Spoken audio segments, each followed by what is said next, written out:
I feel like life gets really easy the moment you do the things you know you need to do, right? Mental health can somewhat be prevented. And I'm not saying at all that, mental health is this thing that is fake or anything like that, because I do hear a lot of people say that mental health doesn't exist.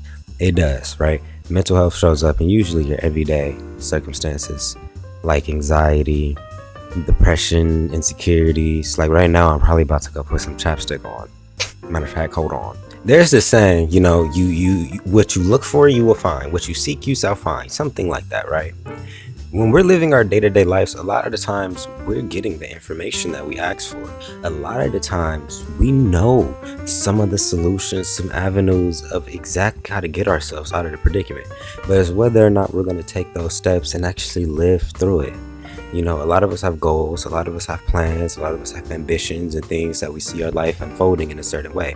While granted, you can't always, control how something plays out in your life, but you can for damn sure influence it, right? So when you're doing the things that your spirit is telling you to do and guiding you to do, God usually meets you halfway. And if you don't have that, self-belief in yourself to actually take those steps forward and do the things that you're asking, you might not see change. And that's going to eat at your spirit, because intuitively, you're not living at your 100%, whatever that looks like. And that would kill anybody's spirit when you're doing things in your everyday life that's not an exhibit of how you perceive, how you view, what you truly know, etc. That's going to really take a toll on your mental health. You not doing the things that God ordained you to do, destined you to do, trained you to do, and blessed you with, is going to hurt you. And there's different things that causes mental health in different people.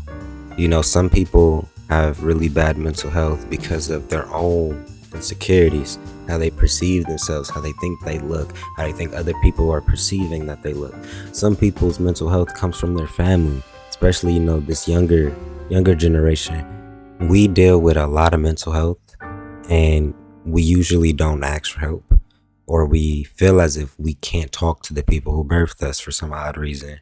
Even at later stages in life, when people start having children and stuff like that, I can't honestly tell you how to handle a child, rather, because I don't have kids of my own. But I can tell you that your mental health while dealing with children is also important. And some people's insecurities come from financial matters. We live in a very capitalistic society where people make long-term decisions about their life, their family, and their mental health based upon a dollar amount, And it's kind of sad to see how much money has influenced the world, right? We see a lot of empty households, single parent households, rather. We see a lot of, failing relationships. The male or man and woman relationship is very distorted because of the capital line that's right there. It has created some sort of divide or unrealistic element of how we should be interacting with each other. Financial matters in this world has made it very potent or very, difficult when it comes to people's mental health, because it seems like a lot of things around them are dictated by their money. Even when it comes down to small things, and not even small things like life care, like health care, and food, housing, equipment, whatever you need to survive, like literally water, things like this has become solely reliant on your financial status. And if you're in a position to provide, or you're expected to provide, it puts another level of stress. And I think that's why a lot of men deal with mental health, because money has distorted not only their vision, but the woman's vision. of a man, right? When you are disconnected from certain elements like love, laughter, enjoyment, growth, birth, the natural things of life, and it's kind of suppressed by the need of money. When you also live in a society where they tell you don't show emotions, that puts men in this robotic sense of living where their body is doing, that they're in that grind, they're in that hustle, they're doing, but mentally they're tapped out. And I know it's a very touchy subject, right? Because when men mentally tap out, women too, right? I'm not singling anything out, but I'm speaking upon a man's experience because I am one. When a man mentally taps out, it's dangerous because he tries his hardest not to let you see it. He will purposely go out of his way to make sure he keeps his routine, he keeps his posture, he keeps his face, his frame, so you don't know. And if you don't know that somebody is going through something, you won't ever get the spark in your mind to cater or nurture or attempt healing that because you didn't know that it existed. Now, yes, everybody needs money. Everybody needs, some sort of living, something, right? But there has to be an underlying basis of love somewhere, or else you are going to get lost in things that weren't meant for us to be chasing. Notice that I'm saying things like love, enjoyment, laughter. Those are emotions, those are experiences, those are things that will raise you energetically and make you better. Those aren't anything that's not something you can pay for usually. Yes, you go to a comedy show or something like that, but the actual interaction within itself, you can't pay for those things. If we focus on the things that we can pay for, it will always lead to some sort of mental health somewhere down the line. And unfortunately, that has started even breaking up households. Like, everything that I'm saying is tying together. When I speak about money and I spoke about the person, let's say, going through family issues or, relationship issues or something like that, right? A lot of families are broken up with the underlying basis of money, right? Knowing how to destroy the household, knowing, if the man or the woman or whatever the case, if the household doesn't have enough money coming in, they are going to, in other words, do what they need to do to survive. That puts people in survival mode. Now, if you have a big group of people in one place that's all struggling from a lack of financial literacy or financial freedom, and everybody is in survival mode, the thought processes and how everything is manifesting in that environment is going to shift. You're going to now see the violence. You're now going to see broken households. You're going to see people stepping out because now they're arguing in the household, not because they don't love each other, because they're trying to figure out how to survive. And in the process of that man figuring out how he's going to survive and provide, she's not receiving what she needs to receive. And it becomes this big mess, this big pool of BS, right?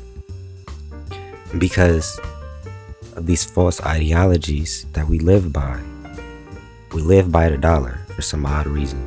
And we don't really see how deep living by the dollar has messed up everything else around us. We think that our financial and our economic standpoint is separated from everything else. It's tied into everything, right? I'm not telling you need to be the richest of the richest, and I'm not telling you need to be the poorest of the poorest. I'm telling you need to pay attention to how the energy of money is affecting your overall life. If your family structure is being distorted because of financial matters, or your relationships is distorted, a lot of men have this tendency to think all because they make a lot of money and they work out and all this other type of stuff, right? That they are, I don't want to say a prize because everybody's a prize, but they're above women in a sense. Like, what can you add to me? I literally saw a clip like that. That's the mindset I'm talking about. When you hear men speak about their value as a man and the first thing that comes out of their mouth is money, there's about to be some sort of disconnect right there. And I don't mean to be that guy too, because I'm single myself, right? But a lot of these men that get on the internet talking about their financial status and how they're so much of a prize, nobody's chose them, right? Or they claim they're getting chose, but they're not choosing them, which means that they're not getting the women that they truly want, which also tells men focusing on money, once again, will not get you the happiness and shit that you deserve or that you're looking for, right? Because it can attract a lot of things, but they may not be what you want. And my grandfather told me something so wise. He has it in a poem. And the basis of the poem is love on a bus stop bench, right? He was passing by a couple on the streets back in probably like the 60s, 70s, 80s, somewhere around that time. And they were just in love, cuddling up. You can tell they were just captured by each other. Homeless, raggedy, everything, sitting on a bus stop bench. The person that he married, actually, they were together for like 50, 60 years.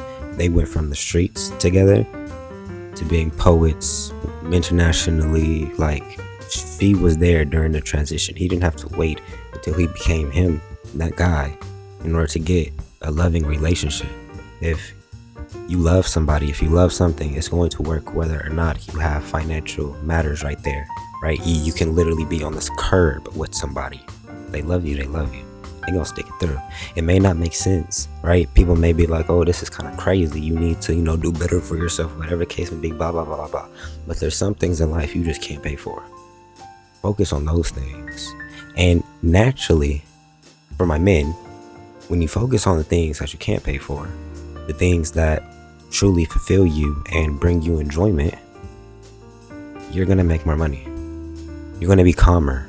Bro, I'm telling you, when you're calm and you can think and you can truly tap into your energy, you will make more money because you will be able to strategize better. You'll be able to see long term. You'll just be able to utilize your energy a lot better.